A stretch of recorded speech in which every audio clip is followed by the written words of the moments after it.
Hello, everyone. I'm pleased to introduce our next speakers, Jonathan Smith and Shayaan Gandhi.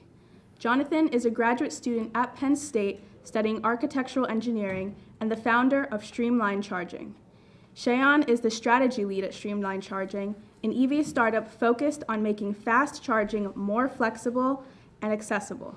He's helped secure around $50,000 in pitch competitions and leads business strategy and marketing. Together, they are building a 1 million solar-powered fast charging hub in eastern Pennsylvania. Their talk is titled, Making Hard Tech Startups Easier, Lessons from the Battlefield. Please help me welcome Jonathan Smith and Shayaan Gandhi.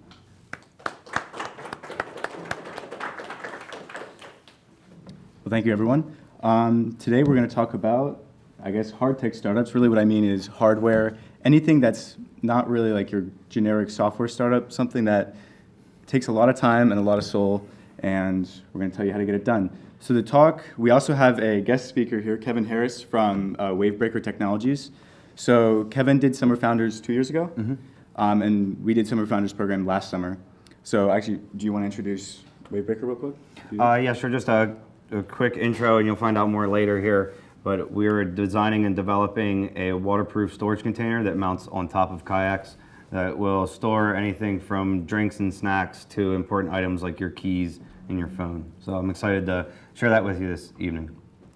Yeah. So as I mentioned before, really this presentation is going to be split up into 3 sections. We're going to talk about the 3 main building blocks as a hardware or hard tech startup is mainly going to be like your initial customer discovery, how you prototype, and then we're going to move on to how you actually start selling whatever you're making. There's a lot of great resources here in this building with the Happy Valley Launchbox. We have the Idea Test Lab, which follows really well on the first part of our presentation where we're going to talk about customer discovery, and then there's so many other resources here. After the presentation, all 3 of us can answer any questions you have and help you get connected as well. Just by a show of hands, how many people in here have been to like an Idea Test Lab or any of the Launchbox programs? Awesome. Okay, cool. So customer discovery is like the first thing they teach you here, right? The idea basically is if you're building something really hard, it's going to take you years to build something, right? You don't want to go into it blind. You really need to make sure you're actually solving a problem and not just hammering away at something that's never going to matter and you can't sell. Now, we say this because why this talk is called Lessons from the Battlefield is because that's exactly what I did for 2 years. So my first 2 years, I've been doing this for 4 years. My first 2 years were completely wasted. I was working on something that no one wanted, and it was it's really soul-sucking when you work on something and not going anywhere, right? But then once you finally actually follow this process, so once you actually talk to your customers, figure out what a real problem is, it becomes a lot easier and becomes a lot more fun. So this is what I was building in 2022. So I came into Penn State my freshman year at Penn State Berks, and I was like, you know what? I just want to do something. I don't care what, right? So I ended up building this overhead EV charging station for buses because, you know, buses are cool and EV charging stations, right? Well, it is fun to build, but after a while it kind of gets annoying. So I spent $10,000 on this rig, and then you go out to sell it and no one wants it, right? Because turns out buses don't really need EV charging stations that much because they run on liquid natural gas.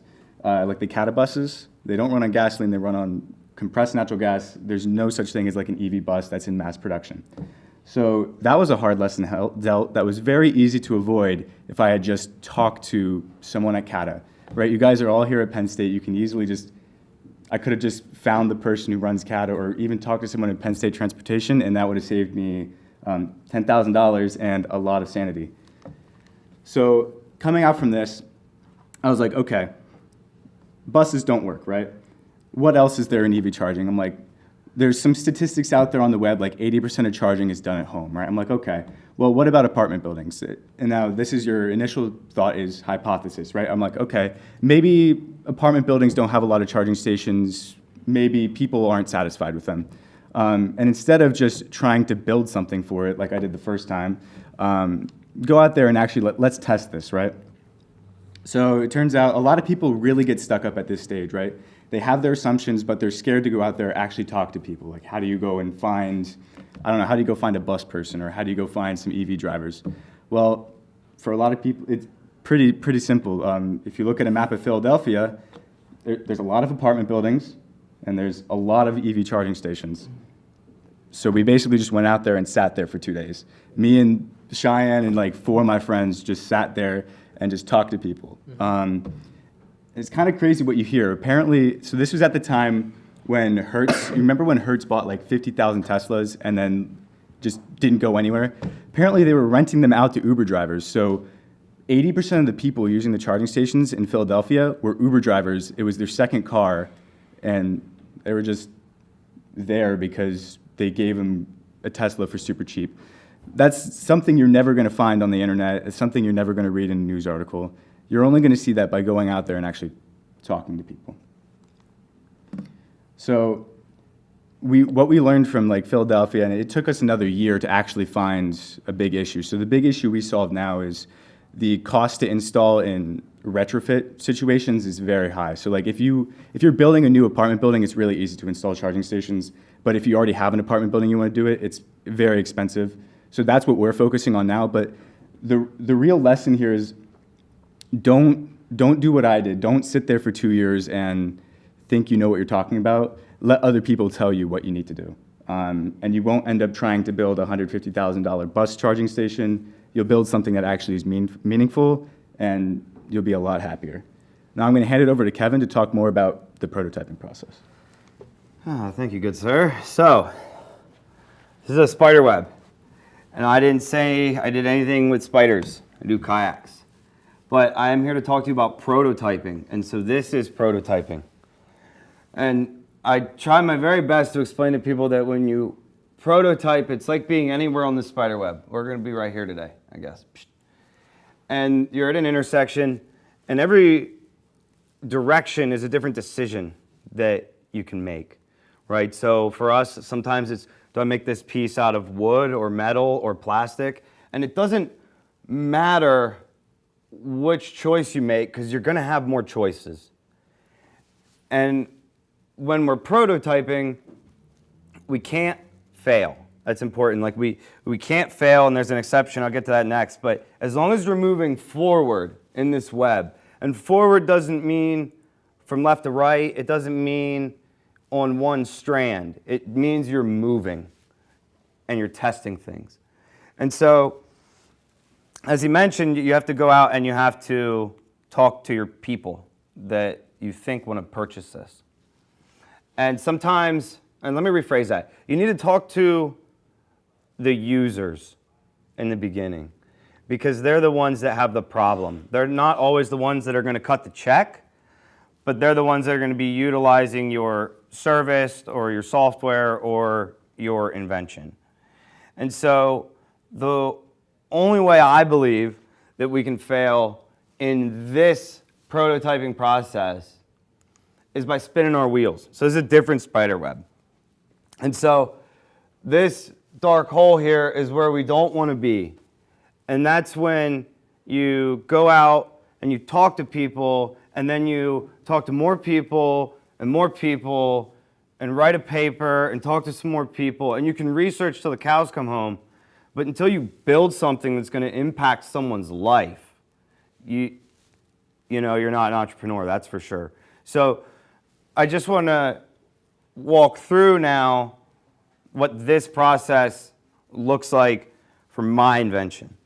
And so I was in the Army for a couple years. I got out of the Army, really enjoyed kayaking, except I didn't have anywhere to put my stuff that I could get. There's a little bit of storage behind me, but I can't get to it. And so what we'll do is we'll just throw all our stuff in the kayak, because where else is it going to go? And the problem is that if it's in that bag up there, you can't get it. Maybe it's down here. Maybe it gets all wet. And I was tired of getting wet. And so what we're trying to do is move all this stuff and put it up here in a nice, convenient location in front of you. And so when I got out of the Army, I was kayaking, and I couldn't find anything to do this. So I made it myself. And I took some roofing insulation and glued it together, and here she is in all her glory, the original wave breaker. And that poor thing has seen some miles. And I sat on that for 4 years and used it, and it was great. Held my beer, held my fishing lure. I was a happy camper. I was in graduate school, and I thought to myself, I know about this launch box. And they have this really easy course in there, the Idea Test Lab. Let me go in there and just talk to somebody. And so that's when they taught us about customer discovery. And so the very first customer discovery I did, for me, was actually on Reddit. And so there's lots of ways that you can talk to people. It can be in person, I've done that. It can be on the internet, I've done that. So there's lots of different mediums to have a conversation. And what I found out was that while I cared more about staying dry, other people cared more about where are they going to put their stuff. And so I had Origin Labs in the basement, talking about using our resources. Had Origin Labs in the basement CNC mill me this guy. And so before we got here, we were at our first crossroad in that spider web. Are we going to use wood? Are we going to use foam? What are we going to use? So we said we're going to use this. And then in our spider web, we learned, shit, that's not going to work. So let's try something else. And so then we moved on to the fast track, and we're working through this. We got into Summer Founders, fortunately, and I said, all right, I still want to make this myself. I don't want to outsource it so that I can test things. And when you're building a product through this prototyping process, you want to try and build it as easy as you can first in a way that you can test something. And sometimes the thing that you build isn't the whole thing. It could be one part of the thing. But you need to build something, show it to somebody, test it, and learn from that, and then take that knowledge back to the drawing board. And so the first thing I did was I made a stencil out of some foam from Hobby Lobby and figured out a way that I could bend this all together. And I thought, okay, I can do that. So then I bought some plastic, and I sure did. I did it. And it was all right. It was a thing. I wasn't totally happy with the quality of the thing, so I thought, okay, what did we learn here? And one of the things that we learned when we showed this to people at an expo was that we kept getting asked, where's the lid, where's the cup holder? Where's the lid, where's the cup holder? And so now we've built a couple things, right? That's the first step. And now we've talked to some people, like he was saying. And they said, okay, we need these other features. And say, oh, okay, all right. Well, I'll do my very best to give you some features. And then, so then you build a new thing. And then you say, okay, there's your features. And take it back, and then they say, okay, but like it's not waterproof enough. It's like, oh, shit. All right, fine. So as you noticed, as we're moving along here, I built this for me. It doesn't look like this, per se, because this is not for me. It is. I use the heck out of it. But it's for the customer. So remember that, the user. So I found out some things that worked, some things that didn't work. Plastic's great, but it's hard to do this process. So then we got out of Summer Founders, and we were fortunate enough to work with the Penn State Engineering Department and sponsor a Learning Factory team. So that team made me this thing. Now, as you can see, we're starting to graduate a little bit. And the purpose of this thing was to make a mold out of silicone and then pour some foam in that mold and manufacture our things. And we did that until the very end of the semester, and then the last day we said, that's not going to work either. So it's like, okay, shoot. And you're welcome to come up and look at all these afterwards, and you can really see that there were some manufacturing flaws in this guy right here. So we haven't failed yet. None of it worked, but we haven't failed yet. So then we sponsored another Learning Factory team. This is Ari, one of the students.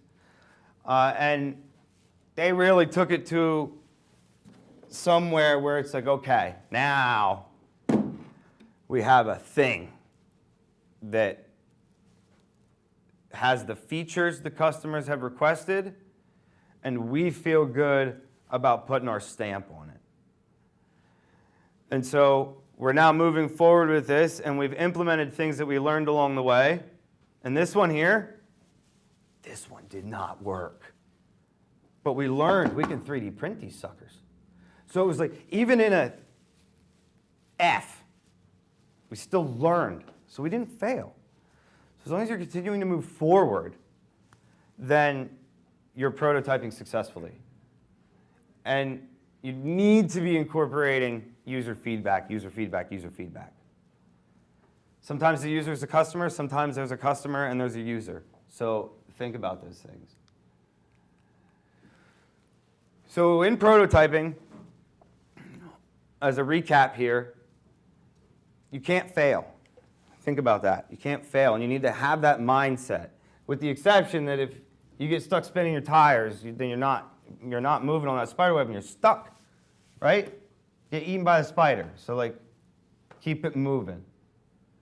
A lot of people around here tell you to build, test, iterate, build, test, iterate. I would encourage you to build, test, and learn. Like, focus on the learning, and then the iteration will come on its own, right? And the user knows better than you unless you're financially independent and can buy all the products yourself.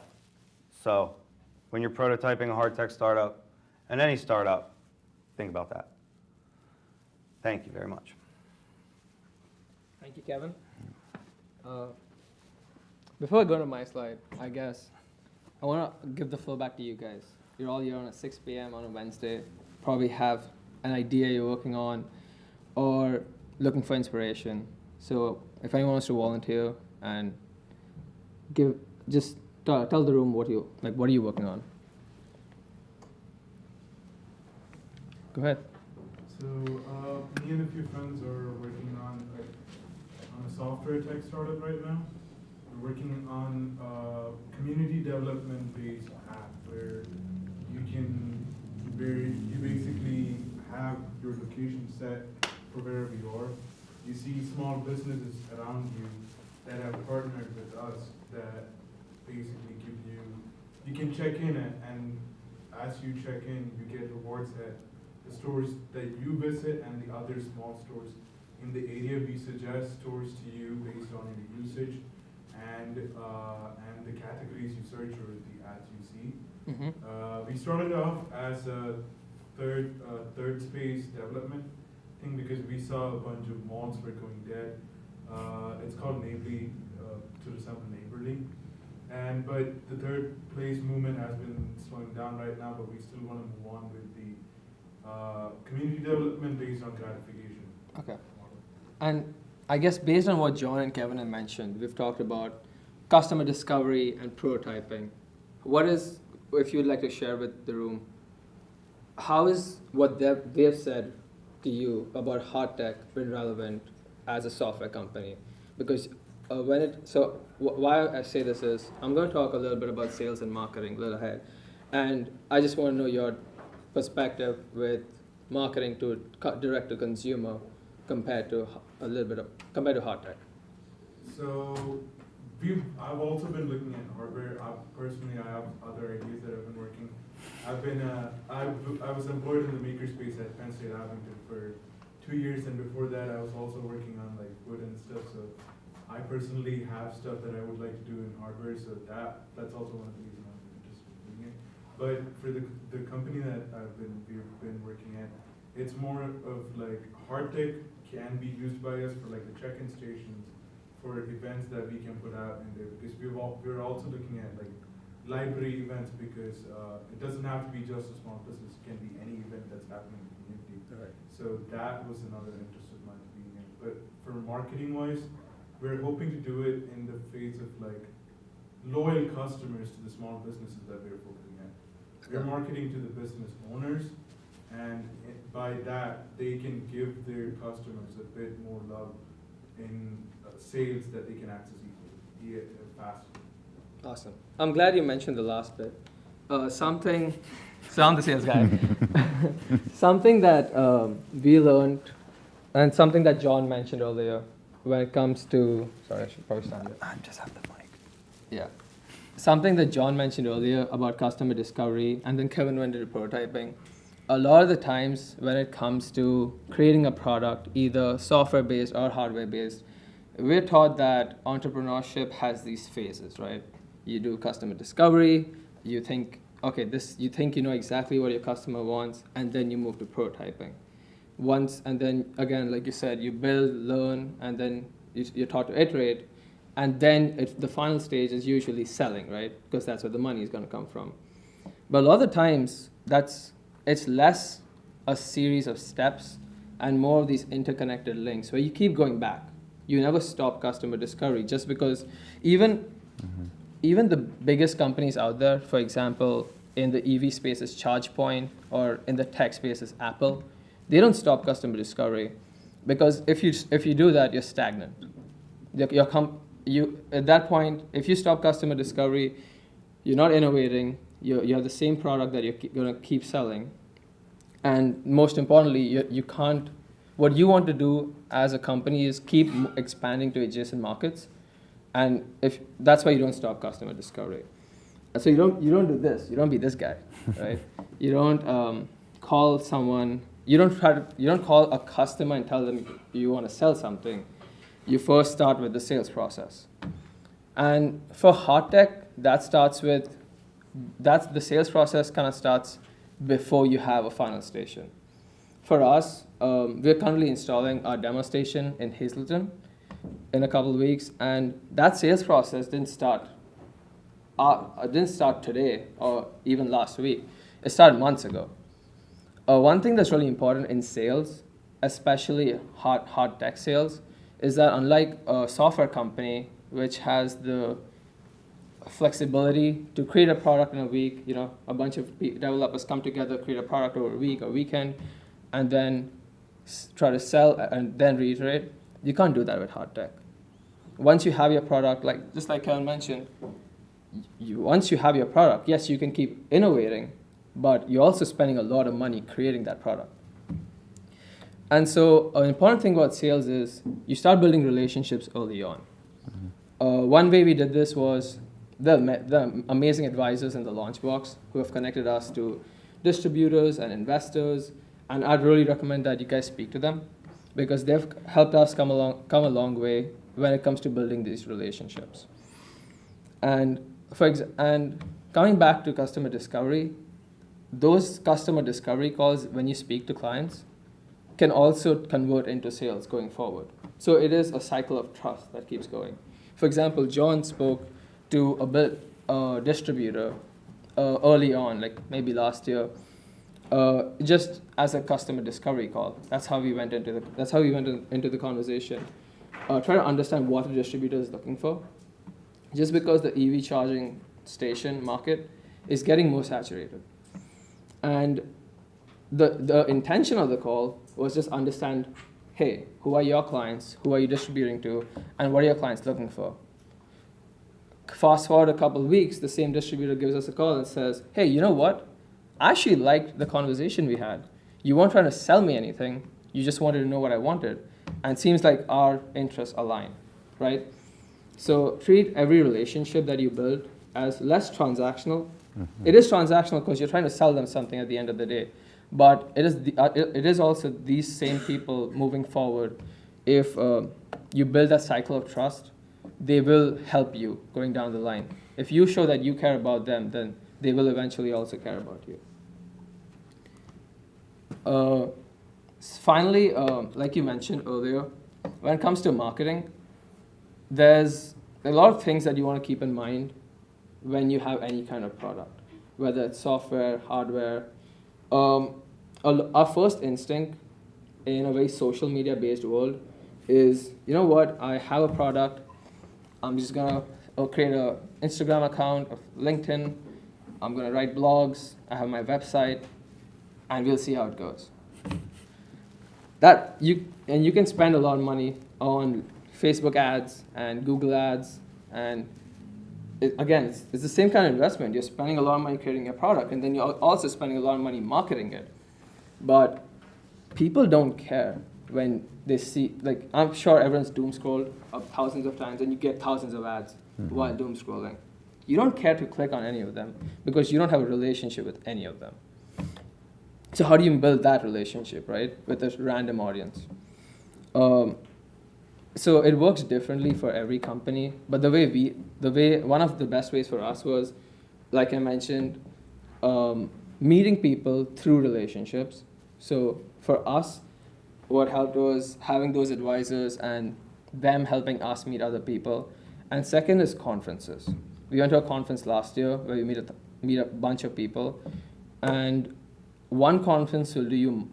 It's also a little bit of investment, but one conference will do you a lot more good than 50 cold emails that you honestly don't know that person's story. When you're in person with someone, you can talk to them, you understand their story and what they're looking for. That's awesome. That was everything I had. Do you guys have any questions? Or do you guys want to add anything? I need to do what he's saying. Just so you know, like, we're not, right, we're all just learning from each other. And relationships is, I have it written on my whiteboard as big as I could make it, because that's what I need to focus on, relationships, right? And so I just want to echo what these guys were saying is, and relationships that you guys have as students and even as locals, right? You might not be from here, but you're from here for a little bit. So go to the community, and I want to chat with you. I got ideas for you. Go to the community, lean on Origin Labs, the Rivet, use resources at Penn State. So, yeah. Yeah, Kevin has a lot of experience in this space. I definitely recommend speaking to John or Kevin or me if you want to talk about that. Mm-hmm. But do you guys have any questions? For Streamline, since you guys are mostly students, how do you get that first sale? How do you get people to trust you, right? We're still students in college. How do you get people to trust you to do something like that? Yeah, free demo basically. So I had a demo here in the Fraser garage, right? So I had my friend's on the city council, where I met him. He's also my insurance agent. He just randomly got me in the room with the borough manager. I'm like, hey, do you want a free EV charging station? He's like, okay. It was literally a three minute meeting. It was amazing. And then we just talked about random stuff the entire time. But another thing, problems with EV charging stations, right? That deal actually fell through because Center County Code said, "No, we don't want this." Like, and that can happen too. And it's always like that. So now that's why Hazleton came along, and we met them pretty much the same way as well. We had a Penn State article, and then it's a capstone team out in Hazleton reached out to us. And they're like, hey, we have this, we're installing solar panels on this roof with the mayor, and we need charging stations, and your thing's cool, and it reduces our power requirement. We need less solar panels. Do you want to work together? And I'm like, yeah, that sounds good. Yeah. So, yeah. Just to build off that, like Kevin said, you're here for a little bit, right? As long as you have the Penn State, and even going forward when you have the Penn State badge on you, I wouldn't worry too much about, focus on one, having an amazing product. And second is, you don't stress too much about like, who's gonna buy this? Is anyone gonna buy this? There are 50 other people doing it. Am I good enough? It's all builds on, once you start building those relationships slowly, you realize that there are people looking for exactly what you're building, you just need to find them. Yeah, if you follow customer discovery, right, sales should be very easy. Because you should see like a very big problem, and if you go in and solve a big problem, people should naturally want to talk to you and figure out what you're doing. If you're sitting there for a year and you have no one willing to talk to you about anything, that's probably a sign maybe you didn't do your customer discovery quite right. Yeah. I would just say that when I started this, I was an undergrad, got my undergraduate degree, and then I didn't turn this into a company until I was at graduate school here. And for the customer discovery part of it, if you tell someone that you're a student and you're working on a project and you would like to pick their brain, bro. Oh yeah, I think I graduated and I'm not a student anymore, and they're like, get away from me, guy. You know, so, and as far as the credibility, I'll tell you a secret. There's probably 1% of entrepreneurs that don't have imposter syndrome, and they're probably lying to themselves. So get over that, right? And the last thing I'll say is that when you buy things, you don't care who made them, per se. Like, and not in a rude way. You just don't care. And one of the things I learned here was that no one actually cares what you build. They care how it makes them feel. So this could, my thing, it could look like a half moon, crescent, rising Mars sign. Like it could look like anything as long as it solves the problem. And that's why, see, this is why I do this, man, spider webs. People think I'm weird, but whatever, I'm weird. That's why here, there's no right way to go. They're all right. There's no right way to do it. There's only a couple wrong ways. Thank you. Go ahead. I have a question. When you were talking about customer discovery, what's the first step to finding those people? Like, where are you looking to reach out? Yeah, you got to go where they are. So, I mean, cold reach out is always like, I always dreaded that. I mean, like, when it came to cold reach out, that's how you know you're like, oh, no, not again. But I do have a cold email script that the students, everyone wants to talk to students. Yeah. Just say, you're a student, I'm trying to learn about this. I'd love to hear what you have to say. That has, I think my cold email outreach is like 50% success right now. It's insane. I'll share that script if you want it. Are you like getting any leads, or is it completely cold? No, I very rarely cold email. It's usually the user network. Launchbox has a list of like 150 advisors. There's got to be someone on there that's close to you.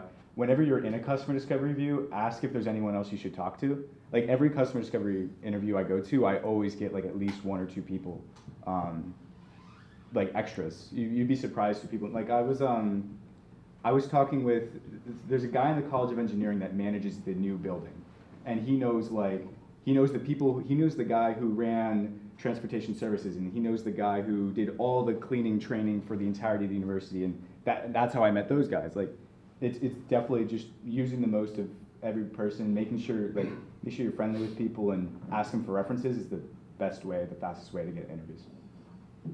Did you guys do Idea Test Lab? Yeah, I did. Okay. Idea Test Lab, which the Launchbox does, is a 4-week course, and it's 1 hour a week that you meet here. And you read this little tiny book that's super dumb easy to read. It's not like a journal article. And so it's like if you really are trying to learn about this and you don't have the opportunity to like enroll for a class this semester, right? Use the Launchbox. Look what they have available, and it's always rolling, like they're always doing stuff. So just pay attention, apply. They will help you. You don't have to do this on your own. Yeah, I think that program's 20 customer discovery interviews in 4 weeks. Like, and everyone who joins that program always in the beginning is like, well, how do I get people? How do I find people? But they're really good at guiding you through it, and they can help you through it. Okay, thank you. Go ahead. How do you get involved with the Launchbox, and how do you find your first conference? And how was your first interaction in that first conference? Conferences are crazy. Yeah. There's Go ahead, sorry. Yeah, I'll talk on conferences first. So conferences are very hit or miss. Like, so usually if you want to go to a conference, it's like $4K for a booth, or like it could be like $1,000 a ticket, and you could go to a conference and there's no one, or you can go to a conference and like there's like 3,000 people that you get like it's very hard. Conferences can be very hit or miss sometimes. For EVs, there's luckily a lot of them. If you just Google EV conferences, there's a ton. But the art is more in like picking out which ones are good and which ones aren't your target customer. We've had good success with like infrastructure conferences because they have a lot of apartment builders and they have a lot of distributors. Our main customer is distributors. We sell through. They install it and we sell to them. We aren't directly selling to the building owners much. So infrastructure conferences have worked well for us, but it's different for every field. Yeah, I can build on that. There's a conference for everything. Like you can pick the most niche field out there, and those people want to meet other people, so they'll have a conference. The best way to attend a conference as a student is go talk to an advisor, or just go as a project. Like I'm doing my capstone project right now. And my advisor is like, you know what? There's an IISC, the Industrial Engineering Conference coming up. You guys should just go for it. So I'm going this weekend. Like he said, conferences are definitely hit or miss. But one way to make sure they're worth it is when you're going for a conference, there's a good chance there's a list of attendees and list of speakers and whatnot. So you should always, before going, do your research, make sure you email a couple of people going to the conference, and that's how you also have that common link. Like, hey, I'm going to be attending this. I see that you're going to be attending it too. Can I have like 15 minutes of your time? Let's talk.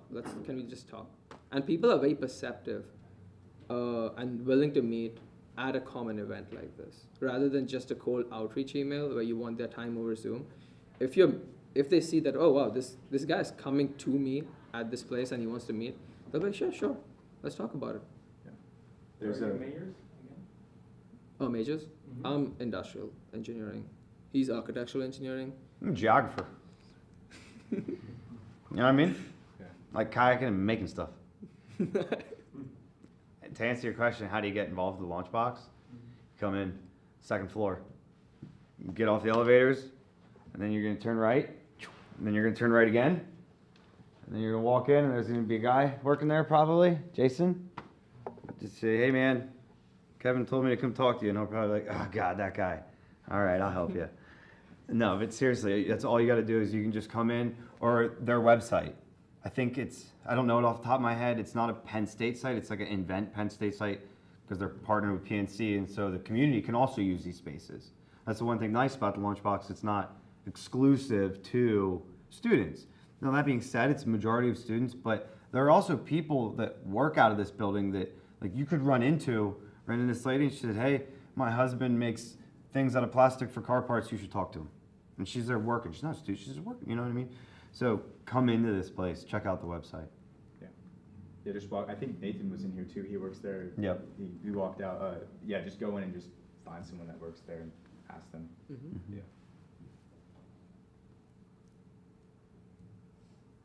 All right, my turn. What are you thinking about making? I'm doing a sun energy project by my own. Mm-hmm.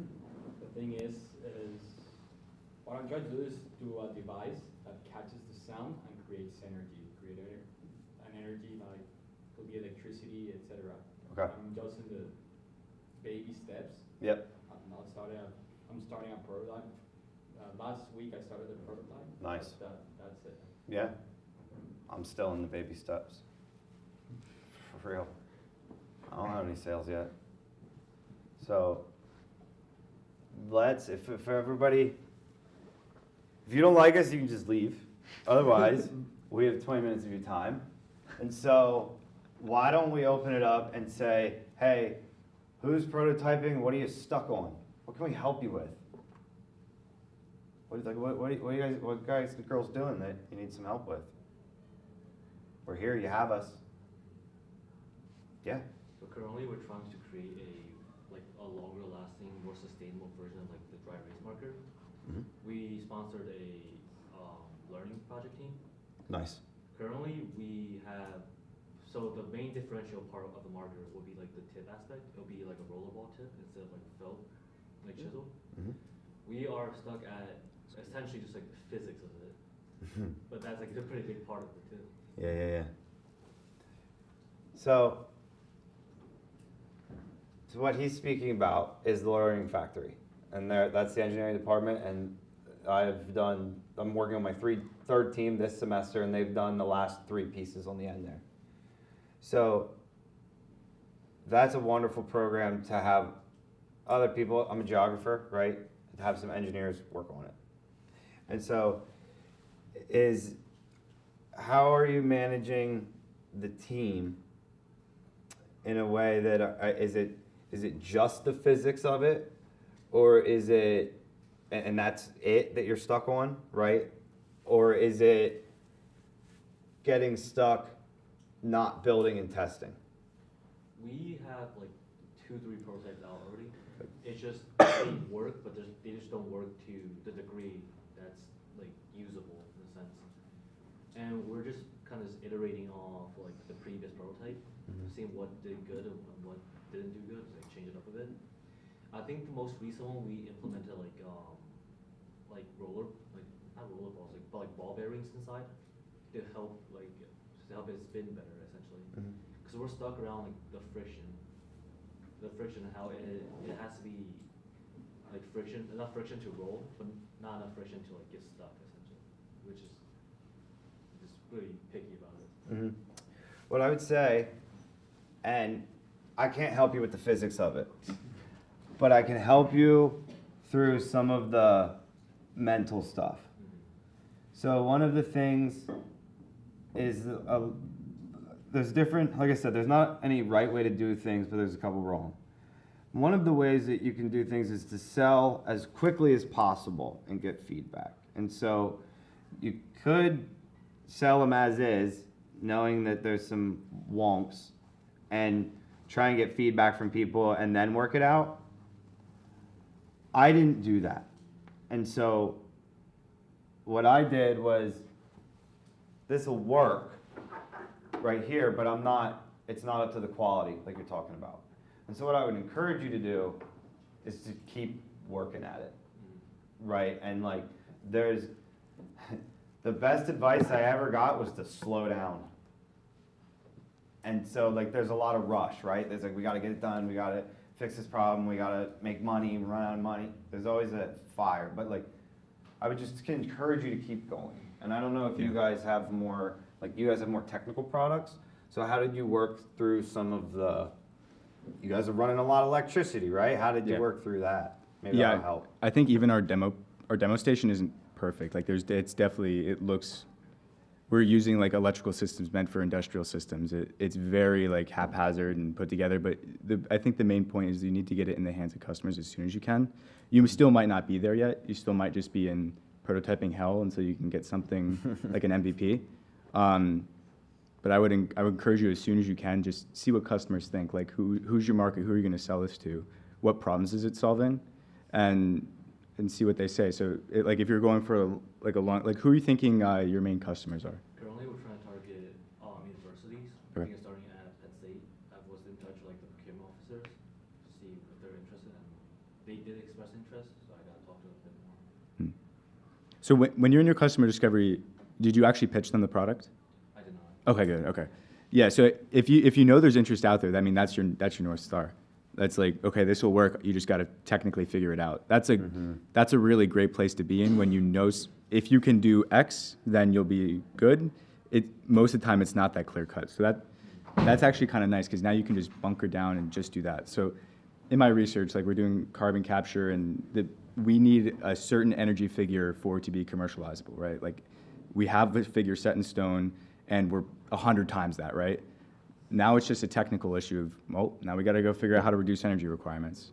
Sometimes that's nice, but it can really, it can hurt your head a lot. But yeah, unfortunately, you might be stuck a little bit until you can get, I would encourage you to get an MVP as soon as you can, though.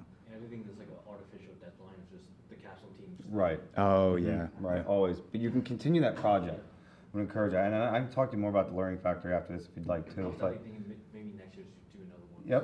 Kind of following up. and yeah, and that's like I said, I've done 3. They're graduated already.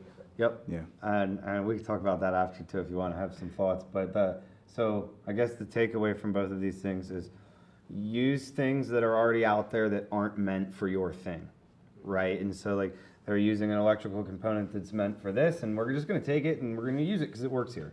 So also with that is encourage the students to really think outside the box. Yeah. And be like, okay, these are all the ways we can do it. Great. How else can we do it? And I've found with the students, that's actually when some of their best work has come out. That's why like I try to avoid just hovering over their shoulders all the time. I'm just like give them free time to do. Yeah, yeah. So I hope that's helpful, everyone. Yeah. I'd like to keep doing that.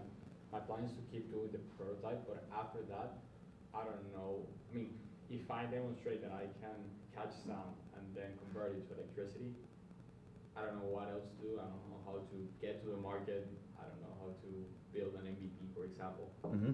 So, what are your experience based on that? I mean, after you build something, how do you get to the market? Yeah, is this part of a research project or is it just something you're doing on your own for fun? Just on my own. Nice.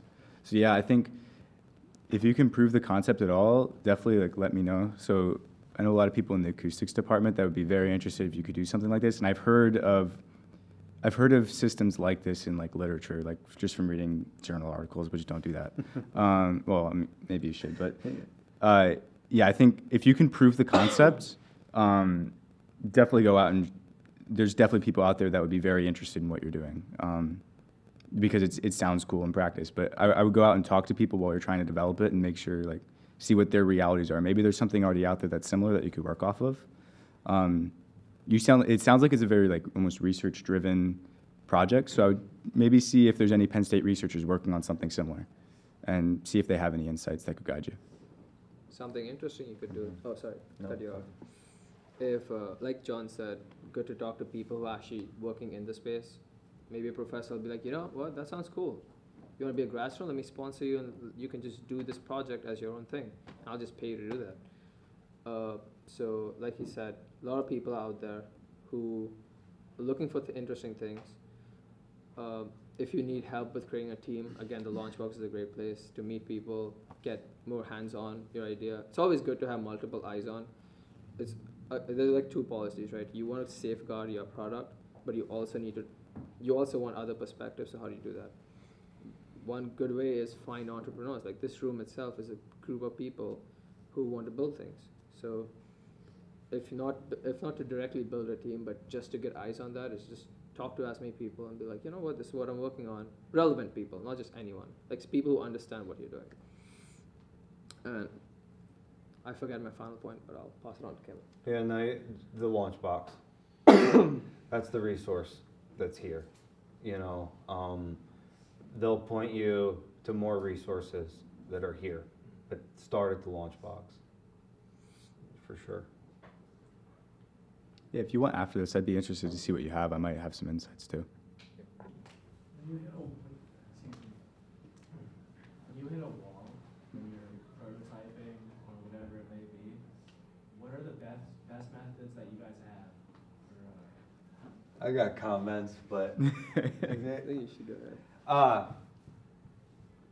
how do I say this? You're gonna hit a wall every day, every single day.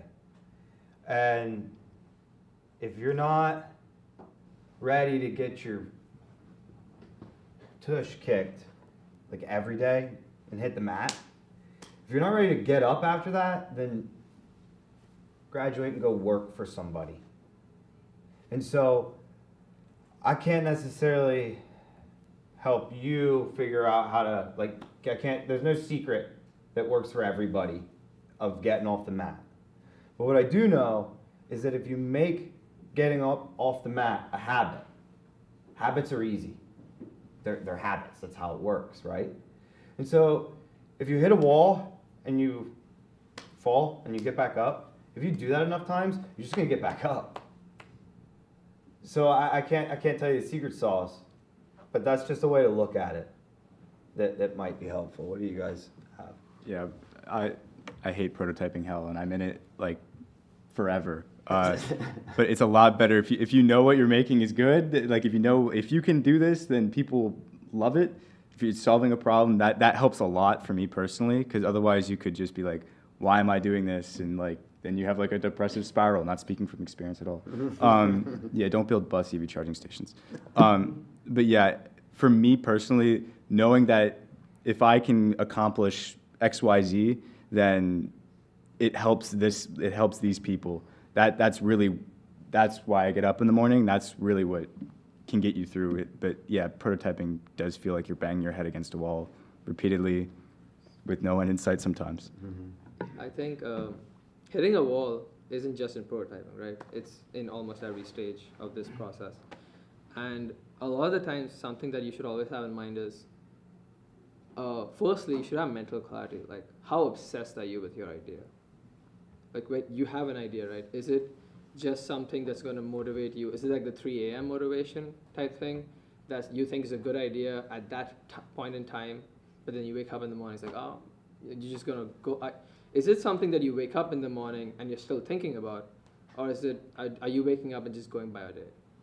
That obsession really drives you throughout this whole process. Every time you hit a wall, is that you always look back on why you started this, you know? Since this whole thing is so mental, it's like you always need to know, like, what is your driving force and how much do you believe in it, that these walls don't matter as much as how the potential of your idea is. Is it bad that I still dream about charging stations? No. Is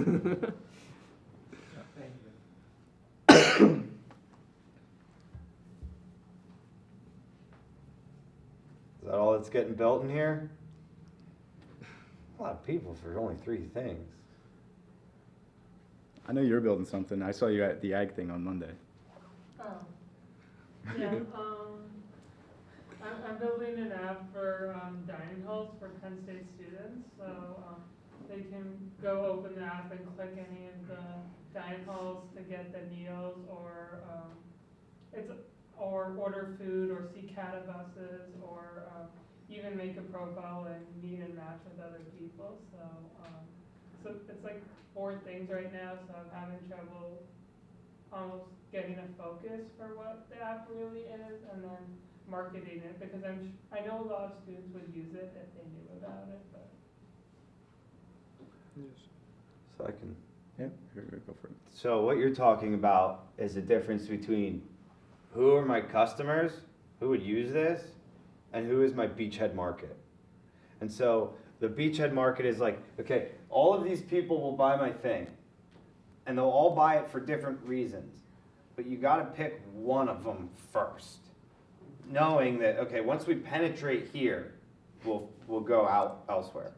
And so an example for me is that I thought, and I have a bigger one than this, much bigger, 2 feet. It's huge. Because I thought I was going to sell it to outdoor photographers first. They use these big cameras, right? And then what I realized is, you know what, that is a customer, but the first customer is mom and dad taking sandwiches and sunscreen and maybe some wine coolers down the creek on the weekend. Like, both of those people are my customers, but I can't sell it to both of them at the same time because I don't have the capacity. So again, the Launchbox, these programs will help you identify who your customer is and who you should start with. Yeah. Does that make sense? Yeah, I'm in fast track right now. Oh, fantastic. Yeah. Awesome. Oh, that's awesome. Good, good, good. Well, then just bug the hell out of them. Yeah, also, I guess your first sale sometimes comes out of nowhere. Like, our market's supposed to be hotels, and here we are talking to the mayor of Hazleton, Pennsylvania. Like, so yeah, yeah. Yes. I'm working on an assistive device for like hospital patients and nursing homes, residents. So it's pretty much like a phone holder for hospital beds. Since there's no like designated like storage for like devices and stuff, and because a lot of patients are immobile, which is older, they just don't have that like thing for the phone. And right now we're working on prototyping. I'm actually working with the motion lab, and so we're just like actually like doing prototype parts.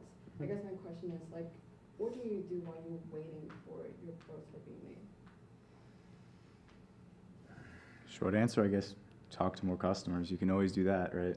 But Yeah, I am, for me personally, I'm the founder and the CEO and the janitor and everything in between, so there's always something to do, and sometimes there's even stuff to do, and it's like, man, I need a break, So sometimes and I struggle with this, I'm working on it as a human. My brain isn't okay just hanging out. Like, I gotta do something, right? So sometimes being okay with the hanging out and being okay with, okay, this is moving forward, maybe I can trim my roses or something, you know what I mean? Maybe you can work on something else. Talking to customers is never a bad idea, and there's just always so much to do and not enough time. And there are things that you can start to work on that you aren't ready for yet. Like my website. Don't go to my website, please. oh, don't look at ours either. Yeah, no. Follow me on Instagram, you know what I mean? Don't go to the website. And because I made it and I wasn't ready for it, but now that I'm starting to get ready for it, I've kind of worked through the kinks. So prototyping is not something that you just do with your physical product. You do it with your, okay, when are we going to do our books? So you prototype your finances. You prototype your social media presence. So you start to think about prototyping as like a process that's happening all around us all the time.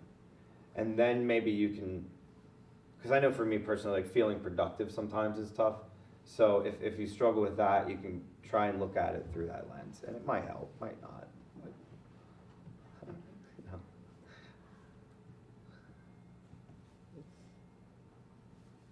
Would you like to wrap it up? Sure. Yeah. Well, thank you everyone for coming. We're going to stay around for a little bit. If you want LinkedIn, I might have some connections that might be helpful. I'll definitely talk to you about. I want to hear more about what you're doing. Give us a minute. Yeah. But we're going to be here we're going to be sticking around for a while. So if you want to come up and say hi, we're all here. Great seeing everyone. Yeah, thank you so much. Thank you all.